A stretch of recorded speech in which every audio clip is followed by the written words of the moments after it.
wellnesscouch.com, streaming wellness into your lives. You're listening to A Quirky Journey, the healthy family podcast with your hosts Jo Whitten and Fouad Kassab.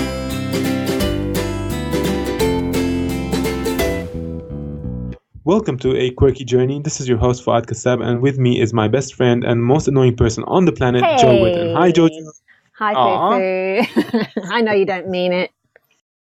Awesome. So we'll get on with the rest of the show for now. Jo, what do you want to talk about? Eating or not eating? Well, where should we start? Well, we kind of started talking about not eating, didn't we? Because I was talking about my broth fast. If you want to, you should explain what you've been doing because it's really interesting. I think you guys will be interested in this. All right. So I was having a barbecue with a few friends of mine, and we're sitting around the fire. And I love, this is like my favorite thing in the world. It's just sit around the fire and cook and eat. And can't beat it. We were talking about like ancestral ways of living, and a friend of mine mentioned, he said, I'm not really sure how often people ate, like, of course they didn't have the meals that we have today, like breakfast, lunch, and dinner. I knew that already. But I said, I wonder whether they hunted every day or ate meat every day or they ate every day, because it's an energy intensive thing to do, like going out every day and getting your food. Like how often would you go and do it? And it got me thinking how much I eat and is it too much? And while we were talking about that, an hour later we were reaching for some nuts and things like that. And he goes, there we go, we're eating again. Like, obviously not hungry. Why are we eating? Is it just because the food is there? And it made me think about this whole idea of food availability now, Joy. Like, it's so abundant. Like, it's just everywhere and it's cheap and, it costs very little time and energy and money to get food. And we are, these beings that are designed to be eating food whenever it's available, but it wasn't ever available in this kind of abundance. So the question is, how much food was necessary for us and what is optimal for our health?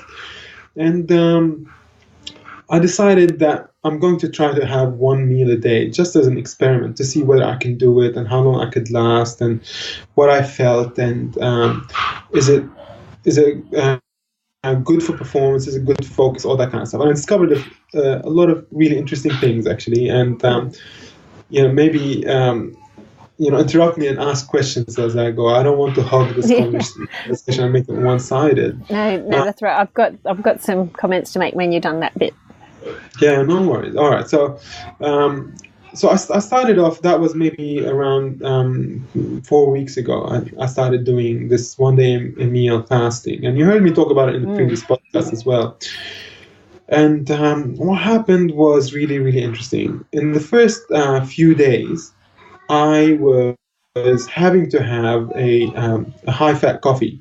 It wasn't a coffee. It was my chicory and dandelion drink. I was adding butter and coconut oil. I was having to have 2 or 3 of those a day, and not eating until 6 o'clock because I was really, really getting hungry. I was getting headaches, and I was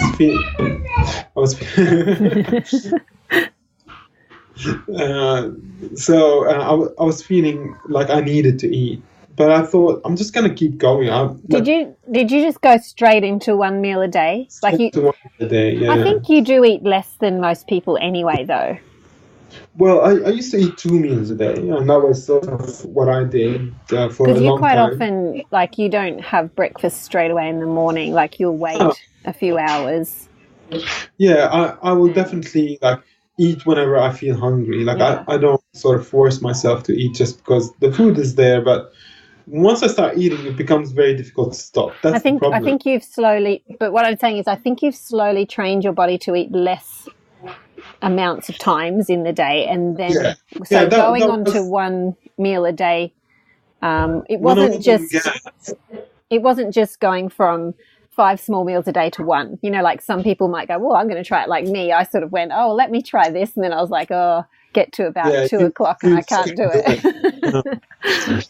Yeah, but like first of all, I'm very stubborn. Like I'm like Yes, when it that's comes to true. these things, I'm very stubborn, and I sort of stick with it just because I enjoy the experiment. Like I Yeah. enjoy, like I don't mind feeling like a Hungry. headache, Yeah. just Because so you I want to can see. retrospectively think about it and go like, oh, this is what happened. Like in Yeah. the first few days, I had like a headache, and then it disappeared. You know, if it does disappear, Mhm. but what I found is come 6 o'clock, I was just like ravenous. Like come 4:30, and 1.5 hours before dinner, all I could think about was dinner, and of course I had to prepare it. So like for the 1.5 hours before dinner, I was actually making food. I was making a lot of food. I was making so much of it. He was making And a feast. Like we yeah, would be working because we work online together, and I'd get to the stage of about 4:30 and he wouldn't be answering me anymore. I'm like, okay, it's feasting time. He's gone. yeah, but it was good because like I didn't have to take like a breakfast break or a lunch break or No, anything that's like that. true. You know, That's true. I was just working through. So And that's I was one getting benefit. frustrated because I was having to stop and cook. It's like, I need to be like Fouad and not waste time cooking. But after those few days passed, I didn't need the coffee. Actually, what tipped me over the edge with that coffee, and I don't know whether it was just my body or that incident, but I accidentally I had my bottle of MCT oil, which is this specific type of fat in coconut that is very good for brain function, which I add into my coffee. So I put that and the butter and the chicory, and I blend it up and I drink it in hot water. But next to it was a bottle of vinegar, and I just wasn't looking, and I put vinegar, butter, and Oh, chicory, that's and hilarious. I took a big sip, and I drank it down, and it was the most disgusting thing ever. Mm, Like, oh, it was horrific, gross. and I just could not drink any more of this stuff, and I haven't had it since. And Cured. yeah, I think so. And then, but the day that followed that was after the third day, and then I started feeling like I didn't need it. Yeah. And what I had to do was bring forward my eating time. So instead of eating at 6 o'clock, I started eating at 5. I found that 5 o'clock, because of the time that I wake up, and being able to reach 5 o'clock was easier for me. Even though like it meant I ate earlier, and then it was still the 24-hour cycle, but it was just easier because it was sort of earlier in the day. And Lucy's finding that. Lucy's trying it out too, and she's eating a little bit earlier in the day because it works better for her. But I found a lot of benefit. For one thing, I went down 2 notches on my belt within those 3 weeks. So a lot of weight loss happened. But it did not feel like a deprivation diet. It didn't feel like I was actually depriving myself of anything. Like come dinner time, I was eating the best food. Like I was charcoal grilling my steak, and I was eating it with like Brussels sprouts and butter, and having nuts and like dates with almond butter, and salads, and a little bit of chocolate, and all like a huge meal, maybe like 1.5 times the size of a normal big meal. A feast. It was a feast, and I sent you a few photos of the things I would be eating. Beautiful. Really, I loved it, and for one thing, it actually reignited my like this extreme love that I have for cooking. Like I've always loved it, but there's something about like cooking when you're hungry and making food that you're gonna enjoy. It's gonna be amazing. You take like after not eating for 24 hours, you take a strawberry and eat it. Oh yeah. And tell me how that feels. Yeah. It's just like your body, like your tongue can detect all these minute flavors. So I had that. I had an increase in productivity. People say that you get an increase in focus. I found that was only earlier in the day, but closer to meantime, I just could not focus. I just couldn't. You just kept thinking of food. Yeah. My skin, I have some parts of my skin that like I've scratched. I have itchy skin when I get exposed to gluten, so it takes a while for my skin to heal. It heals much more quickly when you're fasting, so that's an incredible. Yeah, I found that really, really really interesting. And this is why I was thinking the healing and fasting thing that. Yes, yeah. Your body will start getting rid of all the junk. Yeah. Like there's a process called apoptosis, which is when the body goes in and marks all the cells that are no longer good, or like they're dying out. It just marks them off to commit suicide, basically, and these cells kill themselves. And that process is induced by fasting, and there's a huge amount of science behind fasting. There's a huge amount, and highly recommend that you look into it. But the thing about fasting is it's also a spiritual practice. It's been a spiritual practice in pretty much every culture around the world, and it's used to sort of show you what's really here. You know what, like to find a little, like to find a peace inside yourself, so that when you're engaging with the world, you're not just caught in your head. You're basically allowing space for what is there, for the people that you're meeting or the place that you're in. You're more present when you're fasting. And something about that is, I think what it is, we have this hunter-gatherer kind of adaptation, which is what allows us to become a bit more vigilant about our environment and a little bit calmer when we're hungry, so that we can find food better. So that when we go out hunting, our eyes are sharper, our minds are clearer, so that we can hunt more efficiently. And the benefit isn't just to the food finding ability, even though that might be why it's there, this function. But what it does is it allows you to free up your mental resources and become more peaceful, so that you can just feel calm and present. And I found that was very much like that. I was much calmer while I was fasting, and I was much more peaceful while I was fasting. And that's people go for years looking for peace and quiet in themselves, and you can just get it in a few days of one meal a day. Sorry. I've got a friend who fasted for 2 weeks because of medical issues, and all she had was water for 2 weeks. Wow. She said once you get past those initial couple of days, you don't crave the food. And she said, just like you're saying, the feeling within her of just peace, and just everything was so calm, and she just absolutely loved the experience. She lost a lot of weight, but it was a medical thing that she needed to fast for. But wow. Yeah, she said she's never felt so amazing.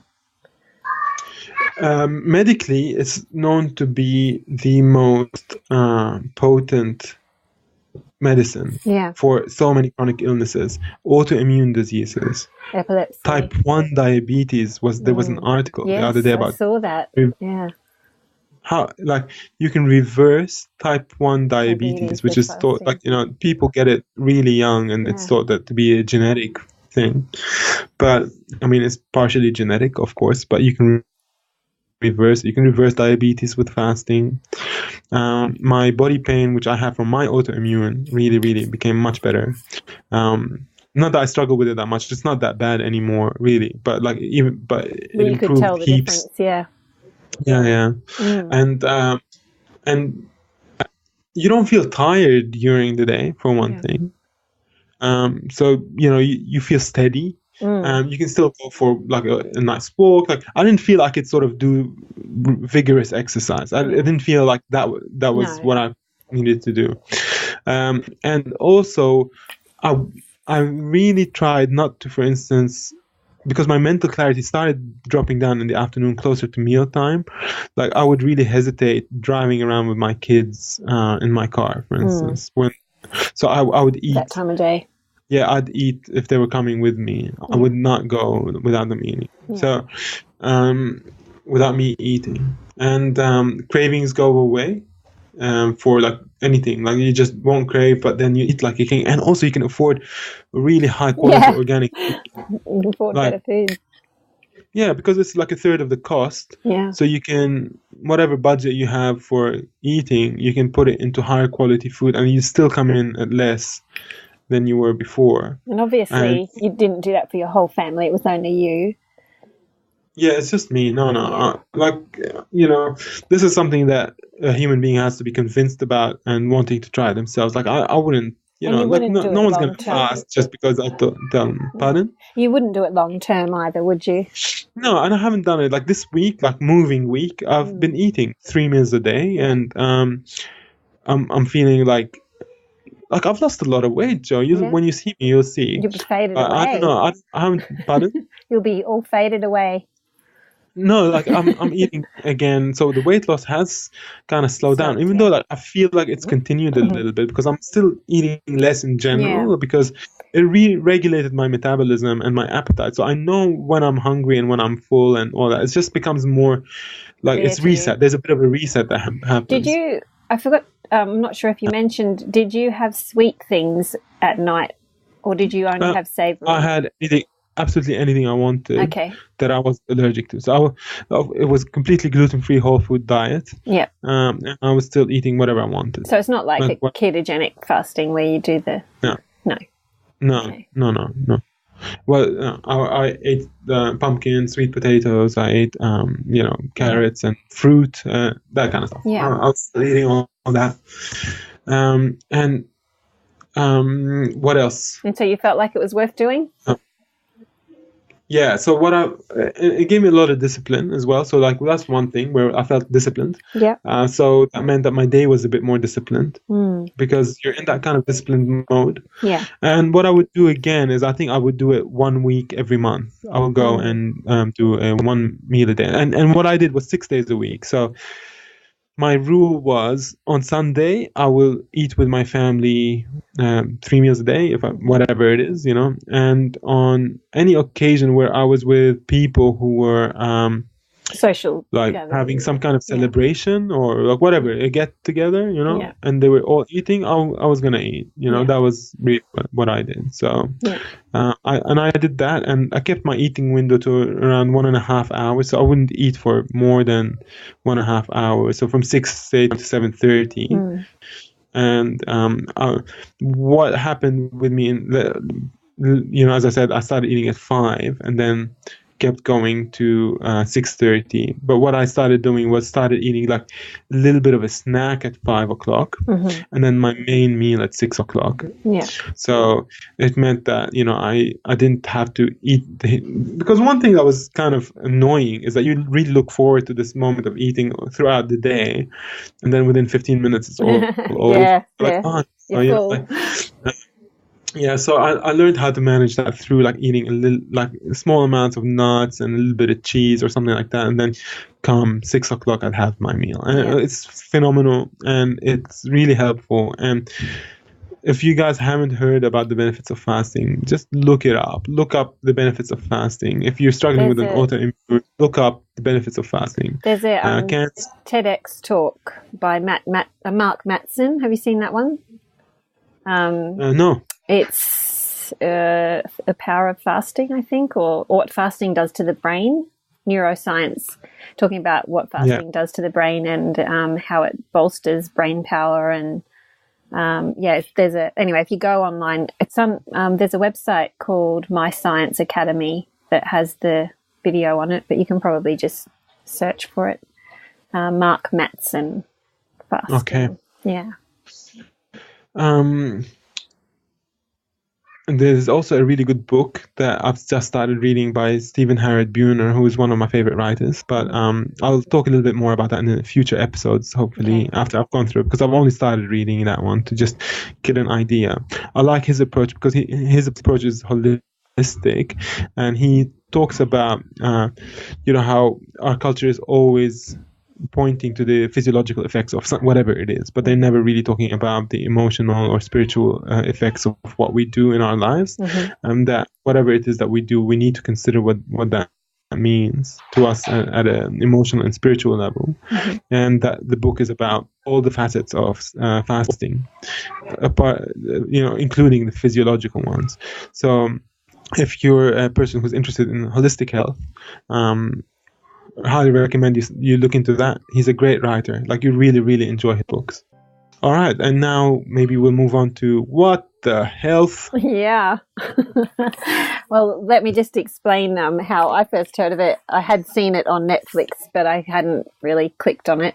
And I had a private message from a lady who came to one of our gut health retreats, and she said, I am so confused. My adult kids have been watching this Netflix documentary called What the Health, and it really just goes against so much of what we've been learning about gut health and the kinds of foods that help you to heal, and the traditional foods that are good for you. It goes against all that. And she said it's very, what's the word?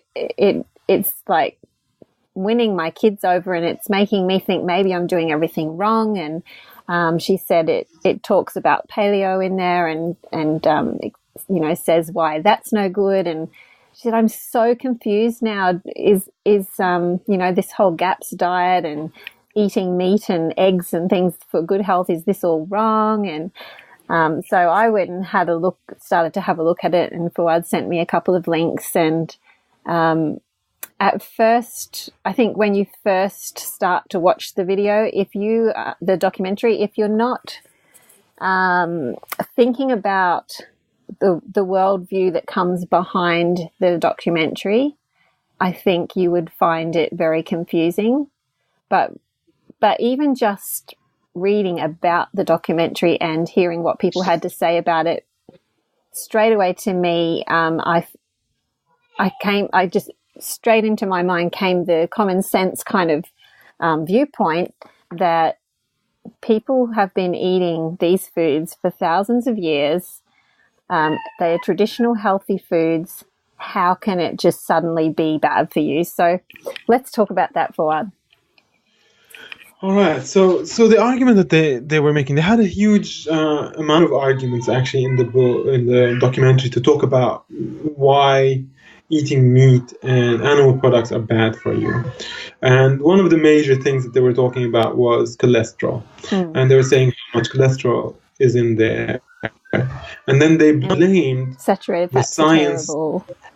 Yeah, but they blamed that the recent scientific worldview shift about cholesterol, like for instance the butter is back cover for the New York Times, and all these articles are coming up that are saying, actually saturated fat isn't as bad as we thought it was. They're blaming it on big industry, that they are actually funding this kind of change so that they can sell more dairy products. Basically, that's what they were also saying, that animal products a lot of environmental toxins, and when we eat those products, then we will become sick ourselves. They were talking about fish and mercury. They were talking about how eggs are eating one egg a day is as bad as smoking five cigarettes a day. I had to laugh at that one. It's like, really? So guys, if you stop eating eggs and you just only smoke 3 cigarettes a day, you're still on top. You'll be fine. So just the most outrageous things that they were saying, and it was a very one-sided argument. And this guy was saying, I only just found out about this stuff. And did you find it funny that he just wouldn't look people in the eye when he was talking about them? I don't know. Yeah, he was just very odd, and his mannerism was just really strange, and the way he went about his research was very odd. Like, he just Googled stuff, and then he would go and call every company and get ask the person why. at the help desk. Yeah, like the help desk guy. It's like,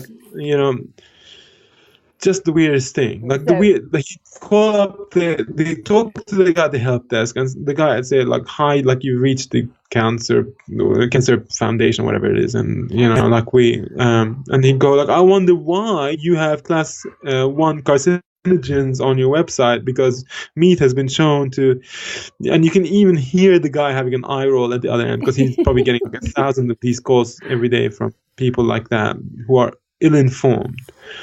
And we had a lot of people ask this question, like they're saying, what's going on? Like, are they right? And like, even as I was watching this documentary, they were talking about something and go like, oh, I've never heard that before. So he'd call up these institutes and, these industry bodies or whatever they are. They're not the best places at all. Like, we're against them too. Like, of course, we don't think that they're doing a good job either. But he'd call them up and talk to the receptionist and sort of ask them why the company has certain policies, which just makes no sense. It just makes sense how, like, he's saying another company refusing to answer my question. And you're like, well, it's just the dude at the front desk. Like, he's not going to be able to answer your question. Like, if I called up the Commonwealth Bank and I said, like, I wonder why, like, you have a higher interest rate than, this bank, the guy at reception is not going to be able to tell me, So it's silly to expect this. But what it does is it builds credibility for his argument, because he's posing a question and no one's being able to answer it. And it makes you feel like this guy is actually, like, talking for real, and that people are avoiding answering his questions, when in the beginning... not asking the right people. Not asking the right question and not asking the right people. Yeah. And then through that, it's like a needle that goes through this fabric, and it goes into one place that's true and one place that's false, and keeps going through these kinds of facts, weaving through them and making you feel like, oh, hold on, he's right about this. He's right that factory farming is completely damaging for the animal welfare and for our health and for the environment. He's so right. Yep. Could he be right when he's saying that an egg a day is as bad as 5 cigarettes? Well, he seems to be right about the other thing, so maybe he is right about that. So it plants doubt in your mind.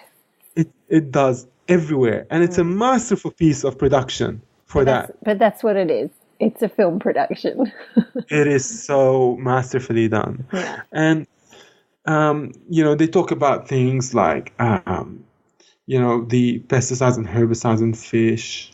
I mean, what are they saying? Like, are plants not sprayed with pesticides and herbicides? That's true. Like, what? Like, every plant that's our plant's the only perfect food left on earth. And then the vitamin B12 argument. He makes an argument. He says, like, this dismissive argument. Like, he just goes, we just, like, our plant, like, we have these bacteria, and, like, they're not as good as they used to be back in the day, and so they make the B12, but I'm making like an Italian monster now, because, like, but just the best way to get your B12 is through pill form. Like, trust me, it's gonna be fine. Just take the pill. Like, that's how it sounds like. Yeah. It's ridiculous. It is. What kind of diet depends on a pill for it to be successful?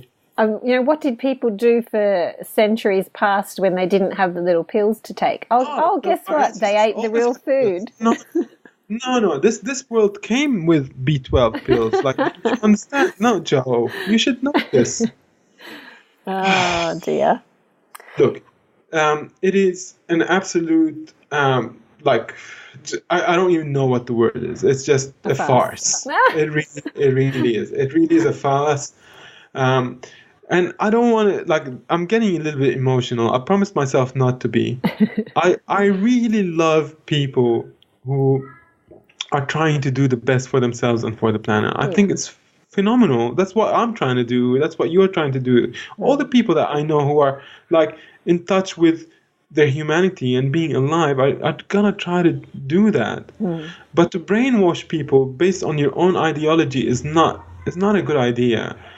And really the only example that we should be following is the example of people who came before us and thrived. This is how we should be living. We should be living as close as we can to the people who lived as harmoniously as possible with this planet and thrived doing so. So who are these people?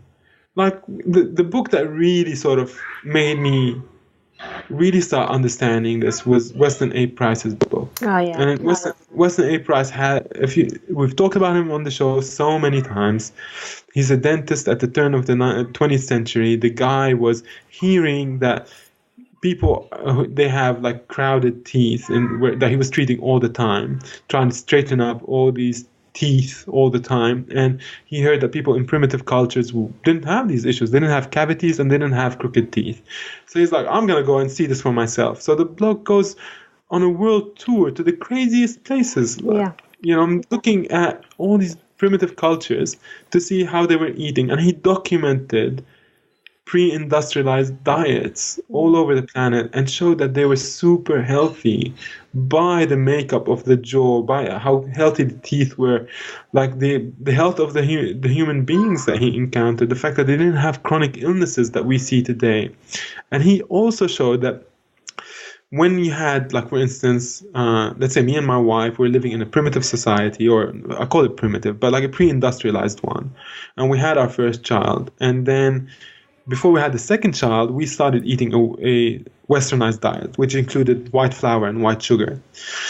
Then the first child was completely healthy. The second child was born with like a narrower jaw, which made for crooked teeth and bad development for teeth. And he was showing that it all had to do with the nutrition of the mother during pregnancy.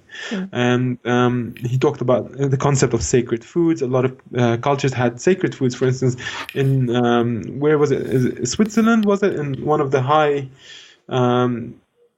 mountains of Switzerland? The woman would be forced to wait to have her baby until she could be eating the spring butter, which was orange in color, from eating all the beautiful lush grass that they had.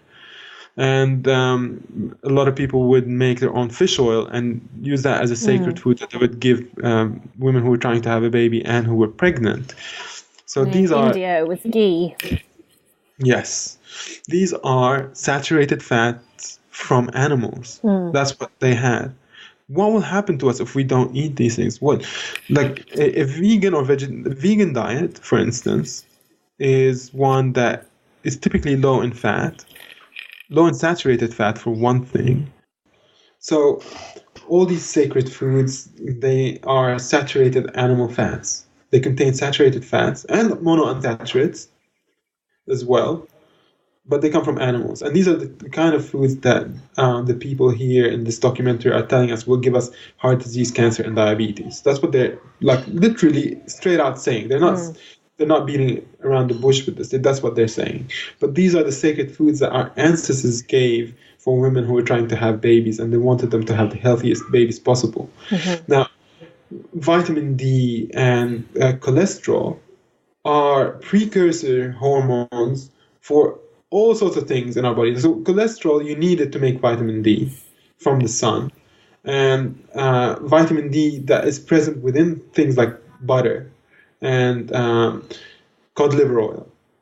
So vitamin D and cholesterol are extremely important for our overall health. Like we won't be able to absorb minerals, for instance, without having fat in our diet. We won't be able to absorb it, which means that if we don't have the fats, we will have poor joints. So people will have osteoporosis. It's not from the dairy itself. Like, the dairy isn't the big thing. It's the cholesterol and the vitamin D. So you don't need dairy in your life to be healthy. That's not true. But you need a high fat, high vitamin D intake. So whether it comes from fish oil or dairy, that they're both good. But dairy from grass-fed animals who have been eating a healthy diet, and if you don't have issues with things like dairy, if you're not allergic to it, then this is amazing food for you. And so even if there's enough fat in vegan diets, the diets themselves are low in minerals, and they're high in anti-nutrients, which leach out minerals from the body. So you will end up with osteoporosis. And vegans have all sorts of terrible problems. You hear of dentists talking about this all the time, saying how sorry I know a lady who was mostly raw vegan for 7 years, and her baby's teeth, as they got older, they were having so much trouble with their teeth, and they were having teeth fall out, and she was having teeth fall out during pregnancy. When do you stop? When do you stop? And so she stopped, and she now is more like a GAPS sort of paleo diet. Yeah. After your teeth fell out. Yeah. Yeah. You want to be able to say gaps afterwards. You want to say gaps. You want to speak. It's important. But the thing is, like, when you stop eating animal products, mostly you're going to be eating carbohydrates. That's really the big thing. Yeah. And when we eat a lot of carbohydrates, when we have so much of them, carbohydrates turn into sugar to be metabolized in our body, and sugar has to be regulated. So we can't become we don't want to be hyperglycemic, because that leads to permanent damage. It damages our brain. We can't become hypoglycemic. We go into a diabetic coma. So the body tries to regulate this substance that outside the normal band will be toxic. It'll try to do that. So it'll continually try to regulate the blood sugars from all the carbs that we're eating. And then eventually all these cells that are bombarded by insulin will stop listening to it. They become insulin resistant. They stop hearing that message of insulin. So your pancreas will start needing to produce really high amounts of insulin for all the cells to hear it. But it can't sustain that. After a while, the pancreas blows up. It just can't make any more insulin. So then you become type 2 diabetic.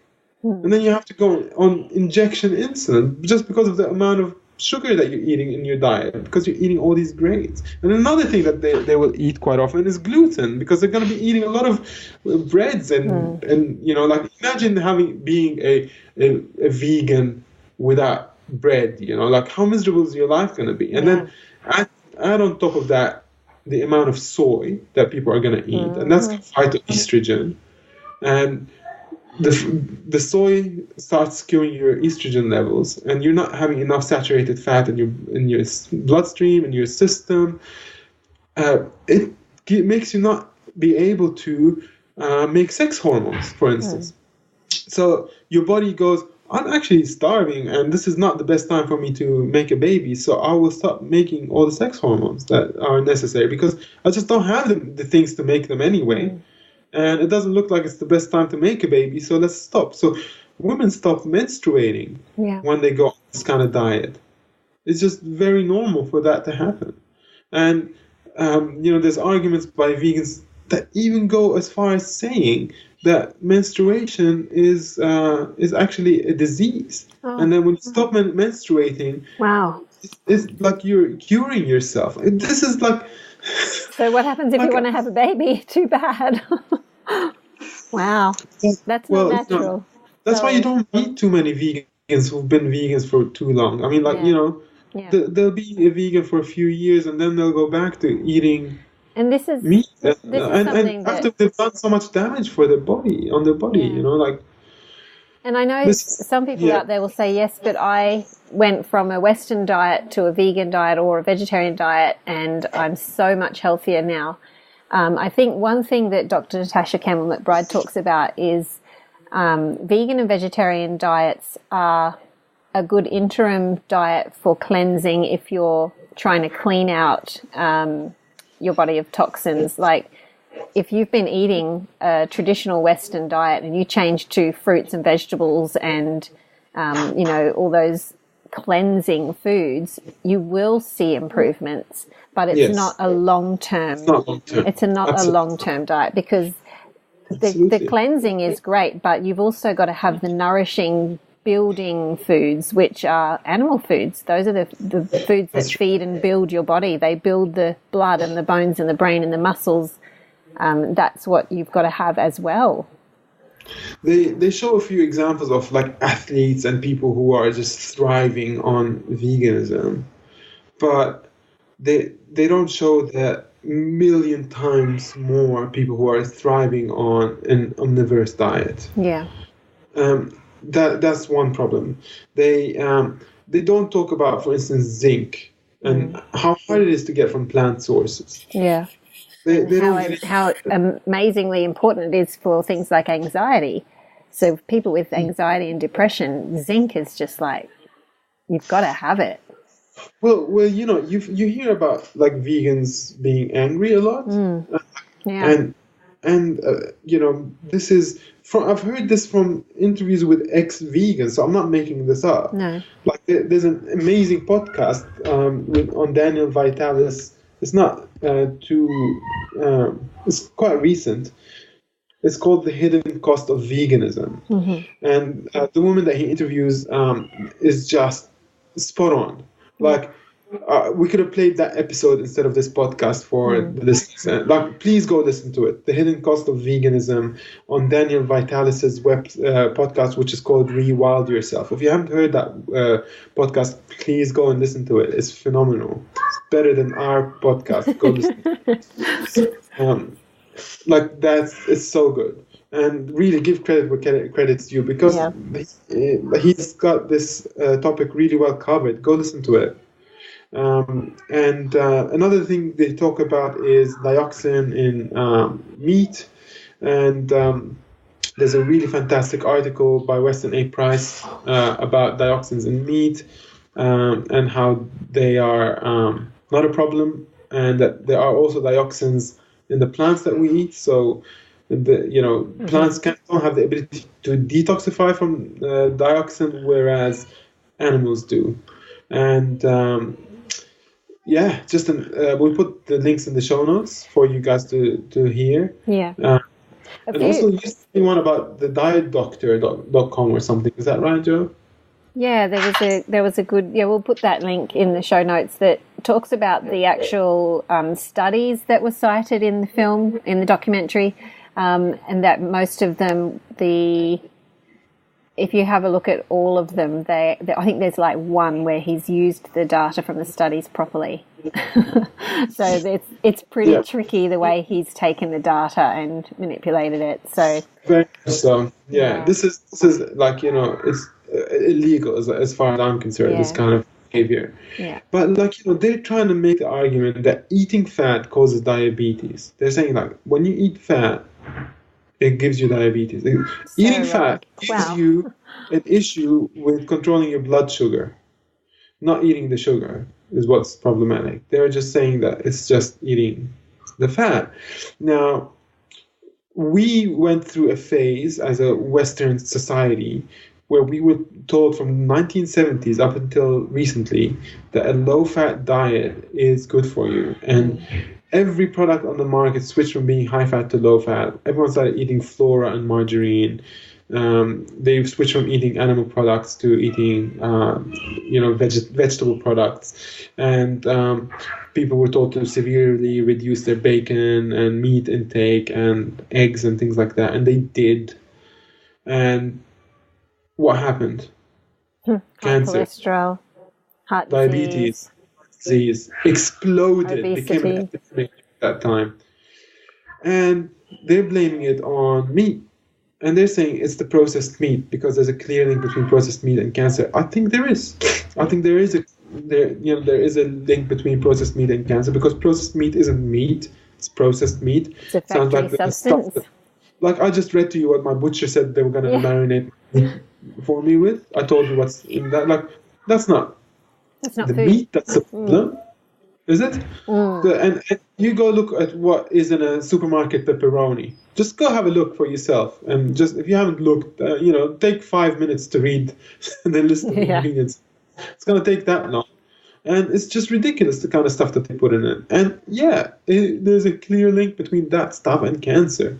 Yeah. But it's not the food, it's what they've done to the food. That only contains wild caught salmon with from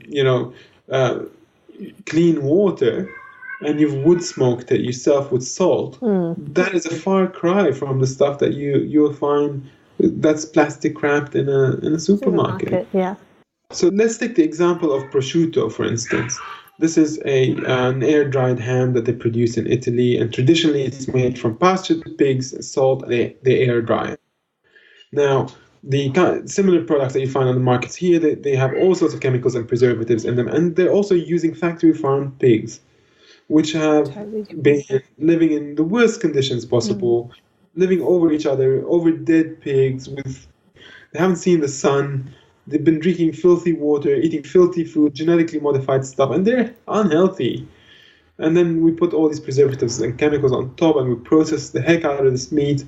And then we can't compare these two products with, which one's better, do you think? And which one is likely to give you cancer? Hello. So different. We agree with them on all these points about the factory farming and also the influence of big industry on our food policies. How bad that is. It's shocking. It's shocking that in the US they have government-funded programs that will end up in a taco. If that's true. I can't believe anything they're saying anymore in that show. But if it's true, it's shocking, and it shouldn't be. But that doesn't mean meat's bad for you. No. It doesn't mean that at all. Yeah, and I think what do we do? It's got to come back to, it's not the traditional whole foods that are the problem. It's what we've done to them. 100%. This is going to be an ongoing argument. We're going to be talking about this until the day comes when we say goodbye to this world. This conversation is going to continue. You guys are going to have to come to a framework in your life that you can depend on. You're going to have to find something that you can anchor yourself into and know that whenever these studies or crazy things come out, you know where you stand. You want to have something like that. And the best thing you can stand on is your own ancestry and what they used to eat and how they used to eat. And it's so simple because they ate great variety of whole foods that included lots of plants and animal meats and dairy products when they could have it, if they had dairy products in your ancestry. A lot of cultures didn't. But meat and vegetables were the founding diets for all of us. Now, apart from, say, the Indian subcontinent, which is the only vegetarian society that we know of has been vegetarian for a long time, and they've been vegetarians for spiritual reasons. They eat dairy products there as well. They eat cheese and they eat eggs and they eat ghee and butter, and they did that for thousands of years. And they don't eat meat there, but they have an explosion of diabetes. And they're not eating meat though. So what's happening? How did a culture that pretty much stuck to its own ways of eating, but now is facing an epidemic of diabetes, what's happening?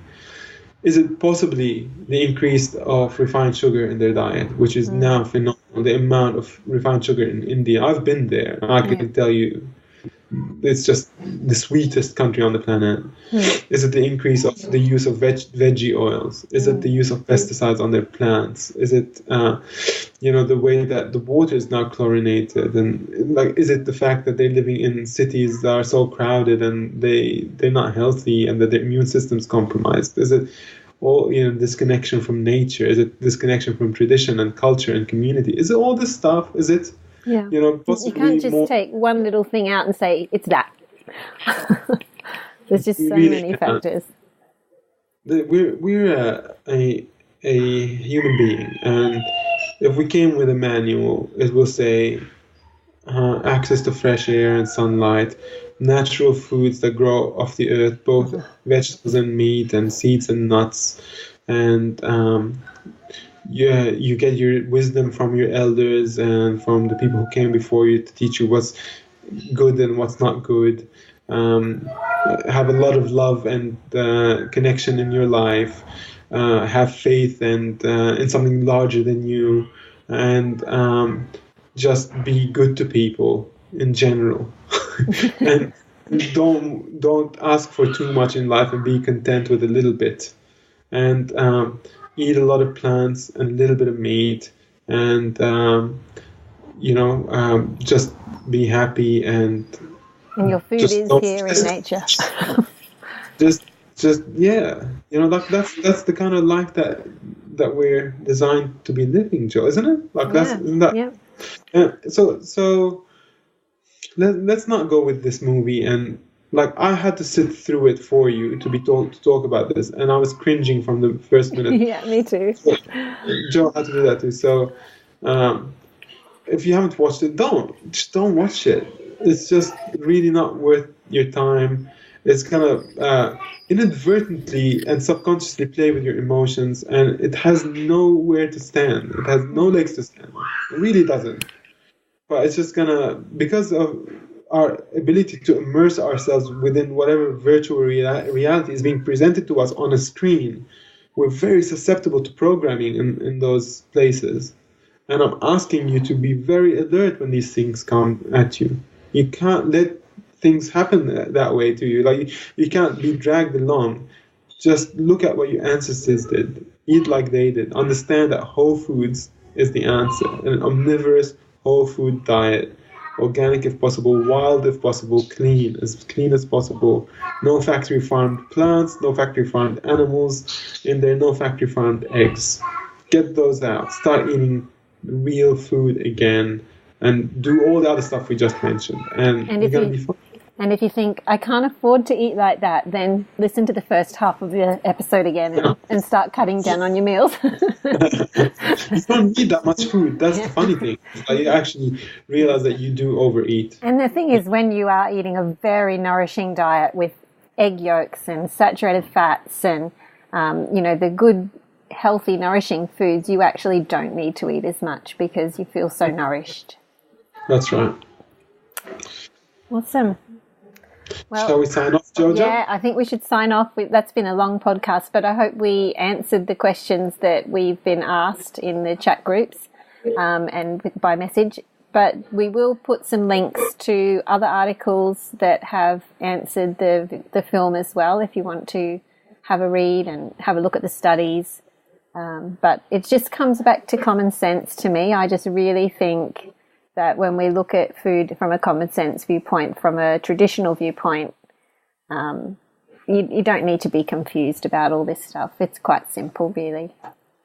There's no simpler way to know yourself other than knowing where you've come from and your ancestry and what they used to do. Yeah. And you have thousands of years to fall back on with traditional wisdom. And it's there for you. Just look into it. Yeah. All right. Thanks for listening. See you guys later. Bye, Jojo. Bye.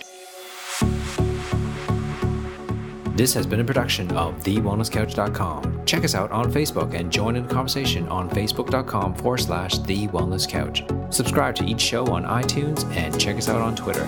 The Wellness Couch, streaming wellness into your lives. Whilst the Wellness Couch presenter endeavor to provide accurate and helpful information to their listeners, these podcasts cannot take into account individual circumstances and are not intended to be a substitute for health and medical advice from a qualified health professional. You should always seek the advice of a qualified health professional before acting on any of the information provided by any of the Wellness Couch podcasts.